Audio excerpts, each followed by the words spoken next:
Hey, everybody, welcome to another episode of Unlimited with Elisabeth Carson. Today, I have a very special guest, so knowledgeable, just so connected. Jason Shurka, I'm so honored to have you here with me today. Thank you so much. Thank you. Thank you for having me.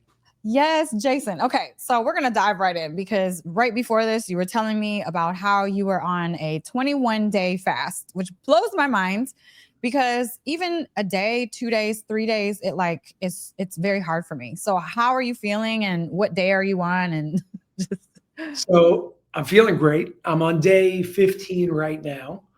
I will say one thing to what you just said. The first 3 days are the hardest. Sometimes it could be the first 5 days. So if you get past that 5 day mark, then I mean you're just not hungry anymore. And wow. the only thing that I miss is chewing on something. Mhm. Although I did get Invisalign because I wanted to straighten my teeth a little bit. Uh-huh. So I'm like biting on the thing on my teeth a little bit, which gives me that feeling. Mhm. And it also helped me stop biting my nails because I can't bite it with the Invisalign. So it's like a cleanse on all fronts. And it Wow. was very, very needed. Last time I did this was 7, 8 years ago, and it's pretty awesome. You did this before, a full 21-day fast. Yeah, Oh, I did 30 days about 8 years ago. wow. Okay. So let's get spiritual. What has happened to you? What type of spiritual, profound messages? I mean, I know that when I've fasted before, I just become so clear. So I Mhm. know after all of those days, like craziness, probably. Oh yeah. So that's part of the reasons why I did it. I did it for two reasons. And I want to start there just to allow people to understand Mhm. what the real purpose and intention was for all of Mhm. this in the first place. So basically, in March, unfortunately, my father passed away. I'm so sorry. And it was out of nowhere. And nobody expected it. He was super young. He was like 62. Oh. And that, on top of a million other things that I was just dealing with at the same time in my life, it caused a lot of stress. Mhm. And I realized a lot about myself throughout this time because sometimes when people go through stress, it's either you don't eat at all because you don't have an appetite and you lose all this weight. Yeah. Or in my case, I eat a lot because it was like my comfort food. So I wasn't necessarily eating bad food. I was just eating quantities that a human should not eat. It Mhm. was a lot. Mhm. So since March, because of everything that happened with my so-called like coping mechanism of stress with a lot of eating, I started gaining a little bit of weight. Now, nothing crazy. I'm 6 feet tall. I went to 215, 216 pounds, which for me is a lot. Mhm. And that coupled with everything else that was going on the emotional and spiritual level, I felt a lot of blockages within myself. Mhm. Mhm. And I knew how I felt 8 years ago when I did this for 30 days. And I kept telling myself, I said, Jason, when everything calms down, then you'll do this fast. And Mhm. one day I had this epiphany, and it's something that I knew, but it's something that I forgot. And that epiphany was you don't clean up once you clean up the external, you don't then clean up the internal. For the external to clean up, you need to first Yes. clean the internal. Yes. And that's exactly why I chose to do the fast first. And I'll tell you, over the past 15 days, my life has changed drastically in the external way that things were actually organizing themselves because my body is cleansing, but my being is cleansing. So there are times where I get super angry and super pissed off. And I know that during this fast. And I know that it's because I'm letting something go. So I let Yeah. it happen. I told my fiance, just, don't be mad at me if I scream Yeah. at you. It's because I'm going through things. Yeah. And she's super cool about it and supportive. But spiritually speaking, my dreams are clear. My mind is clear. My Mm. eyes, brain is clear. And I just feel a lot more connected and in tune with myself. Wow. Yeah. That's incredible, man. So at this point, are you craving food? Like, are you no. Wow. Like I think I might extend. I'm not, Wow. there's no hunger. There's no hunger. And when there comes hunger, if and when that time comes, that's when you start eating, right? Because some people say, I'm going to do it for 7 days. But if on the seventh day you're not hungry, why are you going to eat? Let your body go through what it needs to go through. Yeah. And your body will tell you when it wants to start eating again, Wow. So you said after the first 3 days, then it gets easier. generally. Yeah. For me, this time around, it was 5 days. 5 days. Gotcha. Gotcha. Yeah. I know that you have so much more time in your day too, because think about it, how the time that we spend eating, going to get food, cooking the food, Yeah. and then digesting after you're tired, and then you're just like, ugh, after you eat. So I know the time in your days have really grown, right? It's I'm you Yeah, get I more mean, done. there's two things. With your digestion, scientifically speaking, Uh-huh. about 70 to 90% of your digestion, or 70 to 90% of your energy goes towards digestion. Yeah. So if you're not digesting for a period of time, that's Mhm. 70 to 90% of energy that your body now has as a surplus to start healing itself. Mhm. That's on the energetic aspect of it. On the timing aspect of it, I mean, how much time do you spend eating throughout the day? If you're going to restaurants, it's still going to be 3 to 4 hours, 3.5 hours. If you're cooking, it's going to be 2 to 3 hours, depending on what you're eating. If you factor in everything from opening the Mhm. fridge Yes. to cutting to cooking to cleaning to doing all those things, I'm not just talking about the eating part. Yeah. So, I mean, I have 3 to 4 days extra in my day that in and of itself is maybe 8 hours. So I Yeah. just increased my amount of time per day that I have to be productive by 100%. Yes. It's Yes. pretty awesome. It's crazy. So have you been able to get a lot more done? I mean, I know you're doing a lot. I mean, can you share with my listeners of like what all projects you have and everything you have going on? There's a lot. There's a lot. So, Unified Healing is a network of wellness centers. It's a very, very big project, and it takes a lot of time and energy because I don't see it as like just an operation that you do. It's Mhm. really a mission. There's a lot of people that put a lot on the line to open wellness centers, and they're counting on you to help them. So, Mhm. I would say that's one of the biggest projects. Then we have Unified TV, which is a conscious streaming platform, if you will. That's also a very big project with tens of thousands of users per month that are using that and have Mhm. memberships. And now, probably the one that I'm most excited about is Light System. So, Light System is an incredible technology, this one right here. Mhm.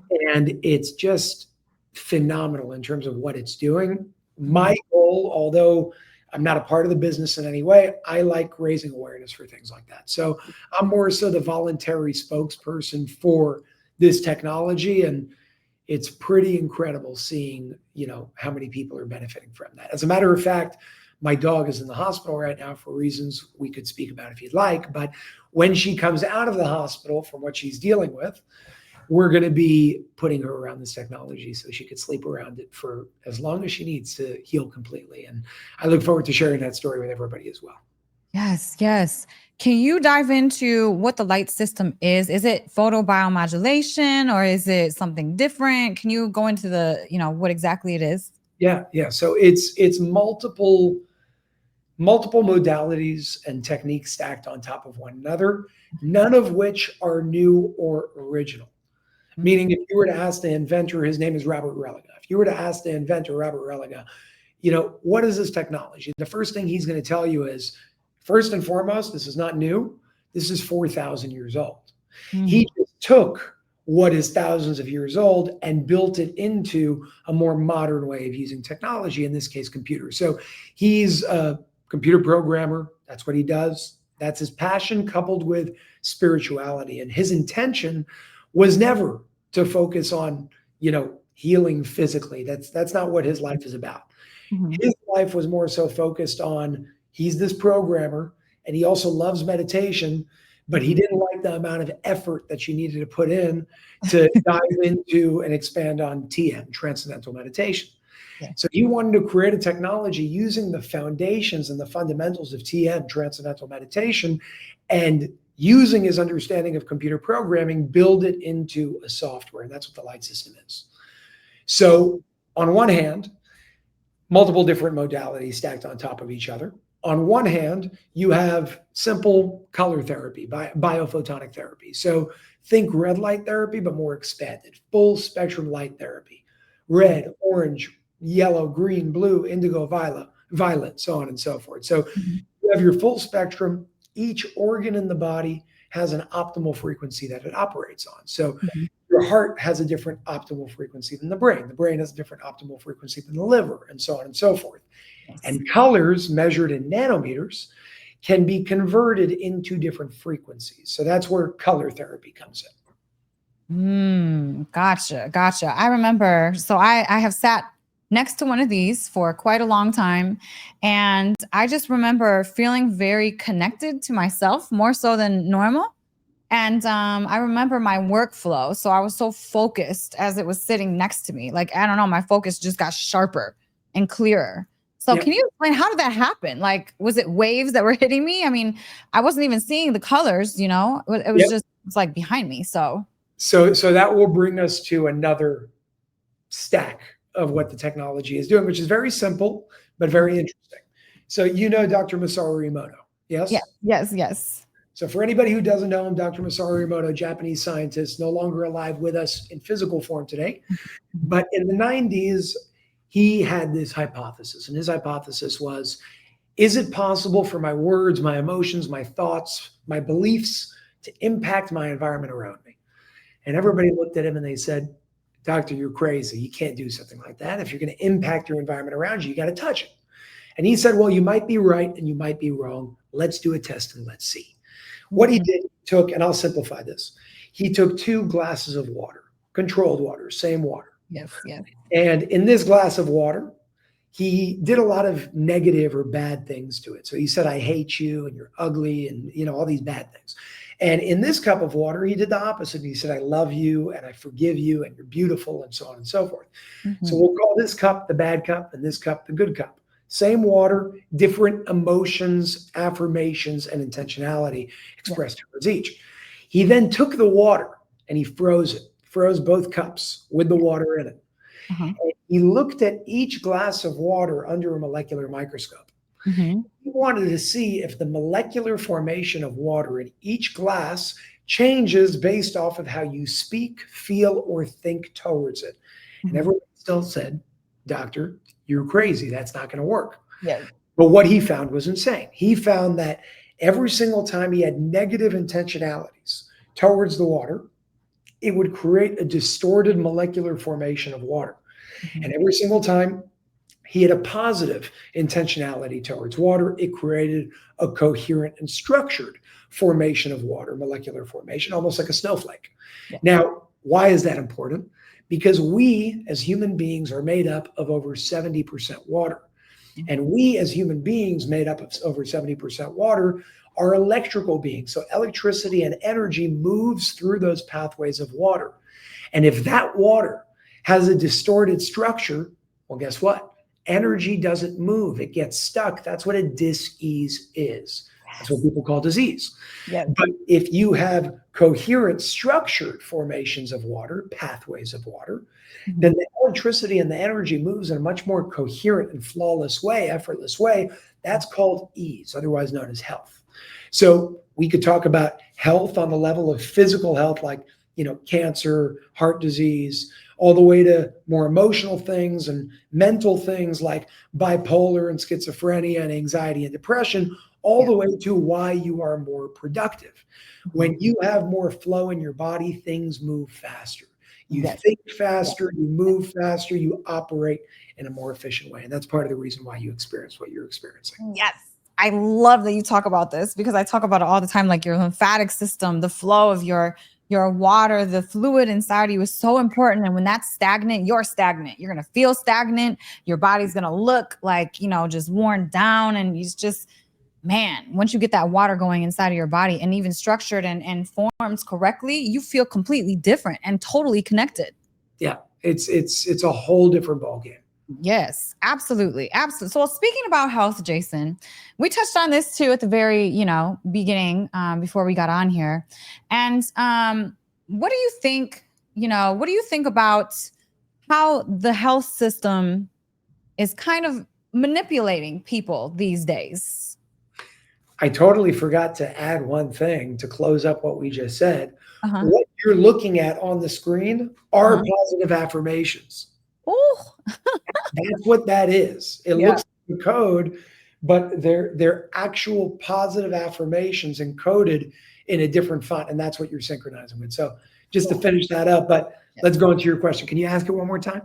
Yeah. So health. Let's dip a little bit into health and Yeah. What do you think that the biggest like scam in the medical system these days is? There are so many. I know. I know. There are so many. I think the biggest scam, big picture, without zooming into one detail over another, is the fact that we've been trained to think as human beings that there is something outside of you that can heal you. So take the pill, it's going to help you. Take this, it's going to help you. And by the way, the pill may help you, but the pill is not healing you. If the pill helps you for whatever that thing is, it's because the pill is helping facilitate a system in the body to move in a more coherent way so your body can do what it does best and heal itself. Now, the reason why that's so important is because if we focus or rely on things outside of us to heal ourselves, we're going to keep being sick over and over and over again. Because all we're really doing is, number one, thinking that there's something outside of us that can heal us that can't. We're negating and forgetting the fact that we are the ones that heal ourselves. And that's not to say that a vitamin D supplement can't help you. That's not to say that vitamin C can't help you. That's not to say that even sometimes certain drugs in certain cases can't help you. Mm-hmm. All I'm saying is we got to remember the root of it all. Now, we don't live in a natural world anymore. And when you don't live in a natural world, sometimes you have to take precautions that are not natural as well. Mm-hmm. Until we can fix the world that we're in, we're going to have to do things that may not make the most sense, all the way to taking a vitamin D supplement. Think about it. It doesn't make sense. But when Bill Gates is spraying your sky and you don't have as much sun, or we're wearing contacts like myself, your eyes are a massive, I'll call it a portal, not to sound all weird, but your eyes are what literal sunlight goes through to generate vitamin D in your body. When we wear contacts like myself, because I don't want to wear glasses, it's more convenient, but when we wear contacts, people like me will have lower vitamin D levels. Now, that's on top of the fact that most people don't live where human beings are meant to live. We're supposed to live closer to the equator where seasons aren't as crazy, because that just makes sense.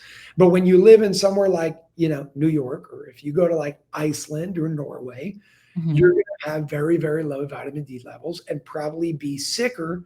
Although in this world, Norway, you'll probably be healthier, because while you'll be sicker on the things that you don't get, you're going to be healthier on the fact that your air is cleaner. Yes. So there's so much going on, but I think people got to remember that your body is the best technology out there. Your body creates its own perfect medicine. And I'm not saying be a fanatic and, only go Eastern, never go Western. There is a time for Western medicine. There is a time for antibiotics.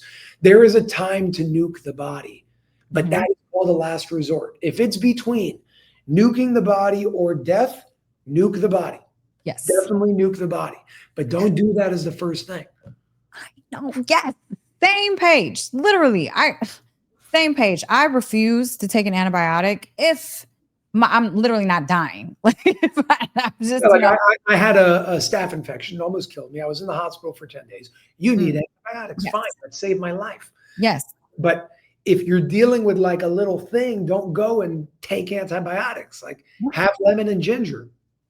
Thank you. I mean, they just dish them out like they're candy for little rashes, for little, I was given so many antibiotics when I was younger. It tore me up. I'm still dealing with gut issues to this day, tears you up. Yeah, it does. It does. And you got to do a lot of correction to that, to fix that, with proper probiotics, proper food, staying away from certain things. Again, there is a time to use it. Yes. But we don't use it at the right times anymore as human beings. Right. What do you think that the number one medical truth that they're hiding is? It's going to sound crazy. No, nothing sounds crazy on my channel. I mean this 100%. I've done it myself. I've seen it help cancer patients. And it's something that we've been taught is very dangerous and very toxic, and it's not true. That thing is called urine therapy. Oh, you do it. Do you do it? All the time. Oh, really? Okay. So I saw this woman on Instagram literally yesterday. So it's crazy you bring this up. She did it. So she had dark pee that she was getting stem cells. I know you get stem cells and everything. So you let it ferment basically. And then she had her pee that she just peed. and she just drank it online. And I was like, wow. I mean, I've Yeah. heard of it. I've never done it. So I want to explain that to some people that, again, buy the story that we've all been sold. It's dangerous. It's toxic. That's why it's coming out of your body. That is not true. So urine, before it's urine, it is blood. Blood then goes through your kidneys, and then it turns to urine. So blood, filter in the kidney, ends up in your bladder, then you pee it out. But here's what's interesting. Your bladder is what they call a permeable sac. That means that, have you ever had the feeling where you had to pee and then it went away? Yeah. Okay. That's because your body is dynamic. So what that means is right now, I may not need this hormone or this enzyme or this water or this urea. So my body filters out not just what's toxic. There's a piece of that there, which I'll explain in a moment. It doesn't just filter out what's bad. That's not what it's doing. It's filtering out what you don't need, because the body is a dynamic and efficient system. So if you don't need this hormone or this enzyme, it then filters it through the kidney, puts it in your bladder, and then you pee it out. But sometimes you have to pee, and then sometimes it goes away. When it goes away, that's a sign that your body then took it back from the bladder because it's still there. And that's the easiest way to get the hormone, the enzyme, the mineral, the water, the urea. So it then takes it back, and that's what a permeable sac is. If it was all toxic, the body wouldn't have a mechanism to reabsorb it. So it's not all toxic. It's majority water, second majority urea, which, by the way, is what they use in the most expensive cosmetic products out there. That's what you're putting on your face to clean your face, because it's very good for acne, and it penetrates the deepest levels of your skin to clean it. That's also why urine is very good for jellyfish stings. There's no drug in the world that can fix a jellyfish sting faster than urine. And it's because urine, the second it touches something, it will soak the toxins out rapidly. So when it comes to urine, on the toxic aspect of it, is there a level of toxicity? Yeah. And guess what? It's the perfect level to create antibodies when you re-ingest it. That is what a vaccine is. A vaccine in ideology is a great thing, maybe not in practice, but a vaccine in theory is a great thing. It's saying there's this disease, they call it an antigen. You take the antigen, you then heat it up and take a weaker version of it. So when we re-inject it into the body is then able to fight it off, create antibodies, and now you're immune. That logic makes sense. The application is where the problem is. The problem is there's a lot of other things other than the antigen. They're not putting it through your mouth, they're injecting it. Your tonsils are the most important thing in your body when it comes to creating antibodies. And that's why your eyes, your ears, your nose, and your mouth, anything that goes in there will eventually touch your tonsils. Your tonsils will create those antibodies, but there's another way to do it. Urine is a vaccine, because urine is a heated up, minute version of the antigen that you're dealing with. And when you re-ingest it, you've just taken your body's own perfect medicine, a laboratory that it created for you, not one size fits all, to then recreate the antibodies for the problem. So the best time to do something like drinking your own urine is when you have an allergic reaction or when you're sick. And I've done it many times throughout my life, and within 1 to 2 hours, it is gone. What? Yeah, it's pretty cool. Okay, wait. So did you ever get the global sickness? Did you ever get that? Yeah, 3 times. 3 times. Did you do that when you got that? Yeah. And it worked? Like you were fine? I felt like garbage, like I couldn't smell, I couldn't taste. Yeah. Had all those things. Cool, whatever, go to sleep. By the way, some people die from that too. Not different than the other global thing that happens every year. Yeah. So are there going to be people that die sometimes? Yes. That doesn't mean you go and shut down the world. No. It just means you take certain precautions. And again, we can go on and on this topic forever, but it just doesn't make sense how we're going about things. And we're dealing with symptoms as opposed to fixing the environment in the first place. Because if you have a strong environment, you can get whatever you want. You're going to get over it. Yes. Yes. Very true. So what about fermenting it? Do you do that? Have you heard of that? Have you heard of Yeah, it's great, but it's gross. It may like if you take urine right now and put it on your face, you will not smell. Even if it smells, it will absorb into your skin in 4 to 5 minutes. Nobody will know it's on you. It's over. When you age it, aging it creates a much stronger effect in terms of what it can do with stem cells and enzymes and so on and so forth. Yeah. But it reeks. It's disgusting. It's very powerful. I would only do it if I need to. Gotcha. Yes, I interviewed this woman who drinks her own moon blood and urine and then puts it all over her body and she ferments it and she, but her skin like flawless. I was looking at her, I'm like, wow, you don't have any wrinkles like anywhere. Yeah, it's pretty cool. It's pretty cool stuff. God. Wow. Okay. So let's get even weirder, Jason. I mean, I'm sorry. I've heard about this, Jason, but I just can't bring myself to do it. But maybe one of these days, you never know. You just never know. It's not bad. Okay. I'm sorry. I heard about this literally like 2 years ago. And I was like, what are they talking about? Yeah, I never researched it because I was too scared. But there's a book called Your Own Perfect Medicine by Martha Christie. Shows you all the studies that were done, studies from NYU on this stuff. They just really? Yeah, it's all there. Oh man. See, they hide all the good stuff. They just don't, because they need us to keep coming back for the pills because they want to keep us between sick and healthy to be able to pay them every month. Let me share a little secret with you that's very interesting, and you can look this up yourself along with all your viewers. There's a company called Porta Johns. Porta Johns is the biggest porta potty company in the United States of America. They have a subsidiary company called Enzymes of America. When I say they, I'm talking about the pharmaceutical industry. The pharmaceutical industry needs enzymes to be able to create certain drugs and put them in the drug. So one of the biggest companies, I think it's Roche Pharmaceuticals, if I'm not mistaken, but one of the biggest pharmaceutical companies owns Enzymes of America. You know where Enzymes of America gets their enzymes from? They have a contract with Porta Johns. Porta Johns gathers all the pee. They then put it through a process to get and isolate the enzyme, one being urokinase. They then take that urokinase, understanding that it's something that occurs naturally in nature. You cannot patent something that occurs naturally in nature. So what do you have to do? You need to do something synthetic to the formula to be able to patent it. Yes. So a pharmaceutical company can't just take urokinase and patent it. You're not allowed to do that. So they take urokinase, they then mix it with a bunch of synthetic garbage. And that's the drug that they're giving you. And they're basically selling you your own urine back to yourself, only under the disguise of a patented drug.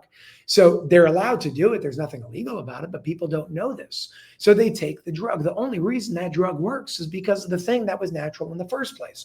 But if they allowed you as a human being to understand what I just said, then people would have free medicine. And they can't have that because they would go out of business. Yes. Everything in nature heals. And then the pharmaceutical companies will take it, change one molecule so they can patent it and then stamp it as a drug. But it's already found in nature. Yep. Oh, it's all manipulation. I swear to God. See, Jason, I'm so sorry about your dad. My dad passed away at 62 from knee surgery. Whoa. So my dad passed away at 62 from a tracheotomy that they put him the wrong way. Oh. Yeah. See, this is what okay. I think this is why I have went on. I mean, he died when I was 19 years old, almost 20 years ago, So I went on this whole thing. I think this is why the trajectory of my life is kind of, outside of that type of medicine. I mean, if you're bleeding to death or literally almost on your deathbed, you got to go to, the doctor. But outside of that, it's like they're great for emergencies. And by the way, I just experienced this with our dog. We just got a dog. She got sick. We didn't know what was going on.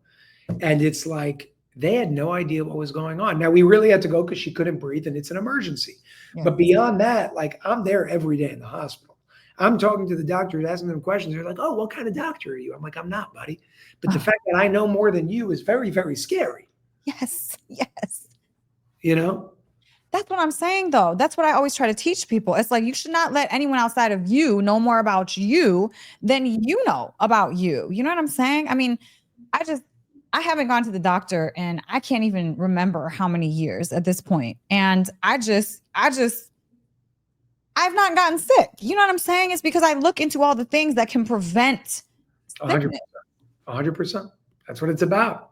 That's how it works. Yeah, I mean, it's just it's insane. Do you think that they're trying to poison us through our food, water, and the things that we ingest? Well, if you were a psychopath that wanted to control the world and there was only a few of you and a lot of us, Yes. you would need to numb the world in terms of not enslaving them, but having them enslave themselves. And that's exactly what we're doing. So it's not just through food and water. So yeah, food has toxins, changes hormonal levels, changes in some cases your DNA, because that's what they're putting in the food now. Changes a lot and also numbs you down and makes you less clear. When you're less clear, you're not as empowered. When you're not as empowered, you're easier to control. So that's food. Then you got water, you got chlorine, you got fluoride, you got all this other garbage that's in the water. People are wondering why it takes them 10 minutes to think about the answer to that question. They're like, their eyes are open without anything behind it. And it's because they're poisoned. Not to mention on top of that, you then have the control of information. And the control of information is one of the last strands in the equation, because now we're dumbing people down. All these people don't know what to do. And then we're telling them, hey, we're the experts, do this. Everybody's going to listen, because when the average American at least has 3 jobs, the average American is divorced after getting married. The average American has, let's say 1, 2, 3 kids, and they need to support those kids. All they have to think about is, where is my next paycheck coming from? Not how do I deal with this medical issue, because that's what the doctor is for. Now, the doctor goes to a school that most people don't know this, but take the Rockefeller Foundation. The Rockefeller Foundation gave the medical curriculum to the medical schools around the world. They're also behind the drugs that those doctors are going to give. And they're also behind what's called the physician's desk reference, a dictionary of drug dealing for doctors. They're also behind where the doctor got their loan from to be able to have student debt to go to school. So the doctor, without even knowing it, got a loan from the same person that told him what he's going to learn in school, that told him what drugs he's going to give, that told him, here are the drugs to give, and that's giving him a kickback every single time he gives the drug. And by the way, those same people have a deal with Congress of, hey, you're going to mandate these drugs, but we can't get sued for it. And they passed that act too. So you're talking about a master genius, brilliant machine that is doing a lot of damage to a lot of people. Yeah. Yeah, it is. It definitely is. Jason, let me tell you a quick story. When I was, I was 25, new baby, right? Newborn baby. My son's dad was locked up. Okay. All by myself. Like, I was the average American. I had 3 jobs. I was going to school. It was like, I was so stressed. I went to the doctor. I'm like, I'm so stressed. I can't sleep. I have no energy. I'm doing all these things. He's like, oh, well, you know what that sounds to me? I was like, what? He's like, some Adderall. So I'm going to give you some Adderall. And guess what? It's going to keep you skinny too. You'll look good. And then, by the way, let me give you some Xanax so you can make sure that you get to sleep at night. Do you know that I was on those drugs for like 5 years, like 4 or 5 years? It got me hooked. I was hooked. The biggest drug dealers, in this country. And then, but we have a war on drugs. But we're trying to put children on drugs because they can't sit down, shut up, and pay attention when all they want is just to be creative and expressive. It's not a war on drugs. It's a war on who's going to sell the drugs. Boom. Exactly. So twisted. How would you even suggest people get out of this whole circle of just toxicity? I mean, how can people just kind of, how can we change things? Education. You need education. You need knowledge, and you don't need to be an expert to figure it out. You really don't. You do not need to go to school for 10 years to listen. I'm 28. I was partying my butt off till I was 21. I didn't have that much time to figure out what I know today. And I'm learning it. And I'm no expert, right? But I'm an expert in my own way for what I do for myself. And it works. It works so good that when I go to the hospital for the dogs and they're doing a PCR test on the dog and saying she has this and this and this and this and this, one of them being COVID, I looked at them and I laughed and I said, what's the cycle count on your PCR test? They said, what's a cycle count? I said, you should be ashamed of yourself. But anyways, what's the cycle count? So we found out, we started looking into it. Their cycle count was 40 to 45. Any cycle count above 35 is irrelevant because you're just magnifying it to a point where I could show you that you have anything. So most of those things were false positives, but they don't know that. So they're treating her for diseases that they think is going to kill her tomorrow, when in reality, she just had pneumonia. But they're like, no, she has parvo, she has bordetella, she has coronavirus, she has pneumovirus. I'm like, dude, she won't. She's 2 pounds. She would be dead. Yeah. It doesn't make sense what you're saying. So they started, even yesterday, we put her in a lot of oxygen, an oxygen chamber. And yesterday they started weaning her off the oxygen to get back to breathing normally. And I said, okay, I'm glad for that. But I want you to pump her with as much oxygen as you can from yesterday up until today. Because even though she doesn't need it, it's going to help her heal. That's what oxygen does. Pump the hell out of her with oxygen, keep her in the chamber. I'll see you guys tomorrow. She's doing much better. Yeah, exactly. I mean, I have a hyperbaric oxygen chamber. I mean, everybody should have access to this is real medicine. You know, this is real healing. I mean, so many of us have all these brain injuries that we don't even know about, that a hyperbaric oxygen chamber could fix just like that. 100%. And what people don't understand about oxygen, why I'm saying it's very simple. No oxygen, bad. Oxygen, good. 1 + 1 = 2. Now, if you want to get into the science, in terms of levels, you could use a pulse oximeter, and you'll see your oxygen level with where you're at. There was a doctor, his name is Dr. Otto Warburg, 100 years ago. He won the Nobel Prize for proving the following. When you deprive a single cell of 35% of its oxygen for 48 hours, that cell becomes cancerous. Now, what that means in translation is when you deprive yourself and your cells of not much, not everything, but 35% of oxygen for a period of just 2 days, your cells start becoming cancerous. Cancer can only live in an environment that has little oxygen. Cancer cannot live in an environment that is oxygen rich. So what's the answer? Chemo or oxygen therapy? See, and I know this to be true because there's a facility that I live right close to that they have a hyperbaric oxygen chamber and have a client that was almost on their deathbed from cancer. And now they're just fine, in remission. Yeah. Yep. 100%. It's so simple, and we've made it so difficult, and it doesn't need to be difficult. Yes, exactly. Well, because they pump fear into us. Do you think that's the weapon being used to control humanity? Fear? It was used on me just the other day with the dog. They said, if we don't do this, she has a 50% chance of dying. So I said, do whatever the hell you want to do. I didn't know. Then it was like in the moment, right? There's nothing you can do. You have a little 2-pound toy poodle sitting in your hands gasping for air. We're like, what are you going to say? Do whatever you got to do. Then I took 24 hours and we started looking deeper and deeper and deeper and understanding it. And then I could take more control of the situation. Now, in my case, even me in the moment, they got in fear, and I needed a day to figure out certain things of what to do. For most people, if you don't have the knowledge of what we're doing here and talking about, that fear lasts for a lifetime. Yeah. Yeah. And it'll run you. It'll run you. Like, it's so crazy. Our lives are kind of my dog, he got attacked by another dog, bit in the neck, and it pierced his trachea. So they were all, oh, he needs to have this surgery. He needs to have all these things. I mean, it was going to cost like $15,000-$20,000. And I had like 7 to spend. So they were like, they ended up fixing him without surgery or anything, but hyperbaric, I mean, boom. That's the key. Listen, these vets, some of them are disgusting. I was there. They were charging me $5,000 a night. For what? Like, what are you doing? What? I didn't have a choice. Nothing I could do. See. Until I did the research. I went hospital to hospital. I saw the doctors. I understood what they were doing.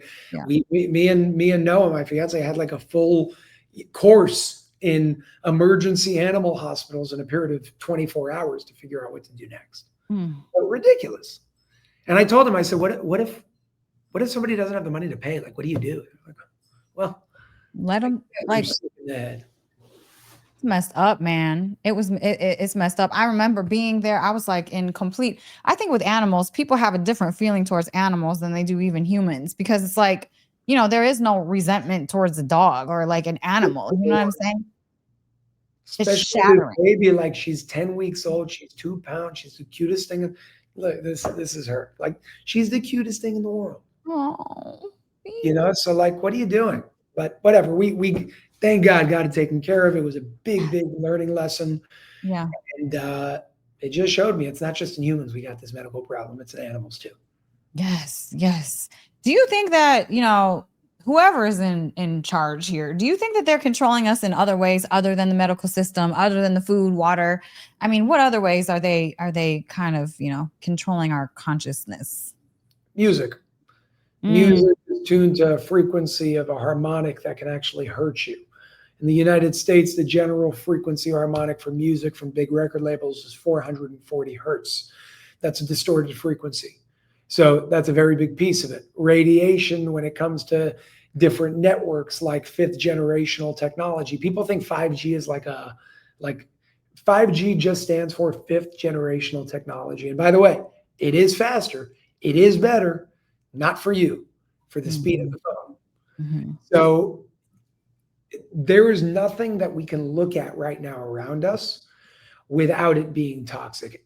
It's all broken. And by the way, I don't think yes, there's definitely, it's done by design to a degree, but I don't think all these doctors are evil and all these scientists are evil. I think They don't most know. of them actually, they're really pure.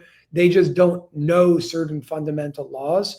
So if you build technology without the understanding that 60 gigahertz deprives you of oxygen, then you're going to use 60 gigahertz to make your phone faster while killing people. It doesn't mean you're evil. It means you're not educated. Yes, exactly. Exactly. I mean, it's literally what they're being taught. There are some doctors that are so good, some people that are so good, but it's just they're so conditioned and it's just I mean, it's literally trickling down from the very, very top. Do you think that the leaders that are in charge are really the leaders in charge, like the president, or do you think someone's pulling their strings? Now, I know that they're not in charge. Mm, I mean, look at Jacob Rothschild. He's not here with us anymore, but he had a picture with every single president. Why, how, who, and what the hell are you? So the person in charge is the person that has the most money. That's it. mhm. That's where it ends. The president does not have the most money. He definitely does not have the most power. And even our current president might be a billionaire, but 3, 4, $10 billion is a drop in the bucket for the people we're talking about. They make Elon Musk look homeless.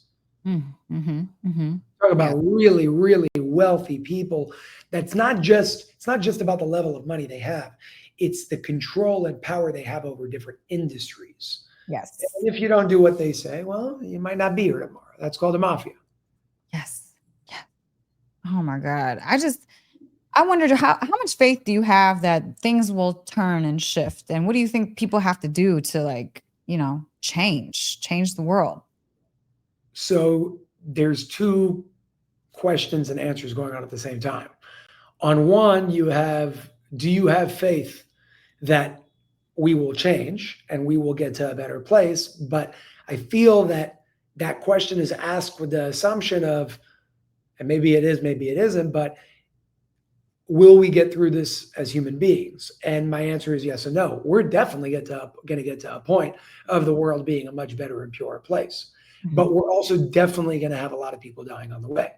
mhm. So I don't have a problem with that. That's a part of life. You die, you come back, you do it again, you learn, you keep evolving. When it's close to home, it's harder because your dad dies, your mom dies. You don't want that to happen. So I get that. I, Mhm. I do understand that human perspective because I'm going through it myself. Yeah. It is inevitable for us to get to the point of a pure world once again, because the key word is once again. We weren't always toxic. We created this. And Mhm. everything works in cycles. So if we were pure at one point, I don't care when, how, it may be not documented in our current history books, it happened. And if it happened once, it will happen again. How many people need to die for us to learn the lesson to get there? I don't know. How many wipeouts are we going to have before we get there? I don't know. Do we need people to die before we get there? No. Probability? Yes, because look what we're doing. Mhm. Yes. Yes. Insane. Speaking of like people and the control, do you believe that there's free energy available to all of us right now that they're just hiding? I mean, there is free energy. It's in your body right now. Yes. Your heart's beating. Where's the battery? Right. Right? I haven't eaten. I've been on water for a long time. Uh-huh. So is the water energy? If the water is energy, then there's an infinite amount of that here. Uh-huh. So you can keep pulling forever. Mm-hmm. Now, energy will always come from somewhere because it can't be created or destroyed. Mm-hmm. But if energy is always moving and everything in our life is always moving, then people try to come up with things that are perpetual moving cycles. That is maybe possible. I don't think it is, because even if it's perpetually moving, there's something that's creating that movement, and that something is bound to stop at some point. But Mm-hmm. that doesn't really matter because there's infinite things to be able to pull from. Mm-hmm. You could pull from wind, you could pull from the movement of water, you can pull from, there are some patents right now of people creating floors that when you walk on it, there are these little generators that, you know, a watch, when you move it, it charges itself. Mm-hmm. That's free energy. Okay. So same idea, only it's built into your floor. And when you step on it, it generates electricity. So just by people walking and moving, you're Yeah. generating electricity. So there's nothing free in this world, No. but there is a way to tap into an infinite loop of energy. And Yes. and think about it as like one of those biodomes that are sealed with the fish in there, and there's its own ecosystem. That's free Mm-hmm. energy, but it still needs sunlight. Mm-hmm. So so it's a little misleading statement because nothing is free in the world, but you can tap into an infinite loop. Yes. Yes, exactly. Jason, what advice would you give my listeners just about life in general? Like, how can they kind of just get out of these manipulation systems? I talk about it all the time. It's so many people are just stuck, because they feel like they have to participate or else they'll lose everything or else, it's all of these stories that we tell ourselves. But could you give them some advice? Yeah, I'll give you the same advice my father told me before he passed away. Don't take life so seriously. Worst Mhm. case, you die. That's literally what he said. He said, don't take life so seriously. Worst case, you die. Uh-huh. And what I got from that with my conversation with him, and it's so important, is number one, your emotions are your greatest enemy, but can also be your greatest servants to you if you use them right instead of them using you. And when you take life so seriously, instead of understanding you came here, you're an avatar, you're here to experience certain things, sometimes things you like, sometimes things you don't, but they're all good things because even the bad things teach you something great if you pull that lesson out of it. When you stop taking life so seriously and you start looking at life as more of a game and you enjoy it, then the things in your life don't need to change because that's not what really matters. What matters is how you respond to the things in your life. And when you respond differently to the things in your life literally changes. Mhm. Another thing on that note is exactly what I'm experiencing right now. If you want the reflection of your life that you call your reality to be a good one, you better make sure that your internal reality reflects that. Because if you try to change that before fixing this, good luck. You're going to be a never ending loop that will just frustrate the hell out of you. Yeah. Focus on yourself because that is how you make this world a better place. It's how you change the world. And by the way, changing somebody else's life is not selfless, it's selfish in the best possible way. Because Mhm. when you change somebody else's life and you impact their life in a positive way, there's a ripple effect to that. And that ripple effect affects the world that you're living in. And guess what? If you get a positive ripple effect, even indirectly to somebody else, it will eventually come back to you because you just made this world a better place. So don't try to be a guru. Don't try to be a Buddha. Don't try to be a monk and don't try to be Jesus. Just be yourself. Have fun doing it. Do the best that you can and enjoy your vices on the way. You want to smoke, smoke. You want to have a joint, have a joint. You want to have the wine, have the wine. You want to eat the garbage. Just do it in balance. And it will come to a point where you won't want it anymore either. Yes, freaking all of that. That was like a clip. My God, so freaking good. Have a good time. No, for real. I mean, that's freaking awesome, Jason. What are you working on anything new? Where can people find you? Yeah. So Unified TV, you can find all of our awesome content over there. On my YouTube channel, I just built out this studio, so I'm going to be a lot more active there as well. And really, my main focus right now is raising awareness for this incredible technology. You can learn more about that at thelightsystems.com in plural. So thelightsystems.com, there are cubes, there are pyramids, a bunch of awesome stuff from small to massive, and they all have different applications. So I'm very excited about the path that we're all on. I'm very honored to be able to bring more awareness to technologies like that and just information like what we're talking about here. And thank you for having me on your show. Yes. Thank you so much, Jason. You're just a world of information and just, you tell it like it is. And that's what people just got to absorb that and just do it with themselves, just take the masks off and be you. That's what I always say. Thank you. Thank you Awesome. so much. You're awesome. Keep up the good work. Thanks, Jason. Thank you. And that was another episode, guys, of Unlimited. Until next time. Peace. Subscribe.